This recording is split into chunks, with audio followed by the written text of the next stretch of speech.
Táto bezlobková roláda mi trvala len 30 minút a je neskutočná. Idem vám ukázať, ako si ju spraviť. Bielky spolu so solou si vyšľahám do peny, potom k nim pridám kryštálový cukor a šľahám do snehu. Pridám žltky a už len jemne zamiešam. Ja som chcela mať roládu nejakú orechovú, takže som použila mandle od značky Yummy aj pistácie. Múku som nahradila kukuričným škrobom, všetko som zľahka zamiešala a dala na plech a hneď po upečení som ju stočila, aby pekne vychladla a držala svoj tvar.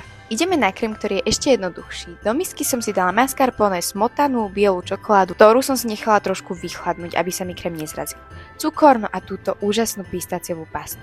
Všetko som spolu vyšľahala a keďže som tam chcela mať kontrast aj inej chuti, tak som použila tento gel, ktorý mi roládu zvláčnil a zároveň osviežil. Krém som si rovnomerne rozotrela, posypala ho pistáciami, roládu stočila a dala zachladiť. Z horkej čokolády a z kokosového oleju som si spravila takú polevu, s ktorou som obalila roládu. Ak vám zavolá návšteva, že za 30 minút tu, už budete vedieť, čo im napiecť.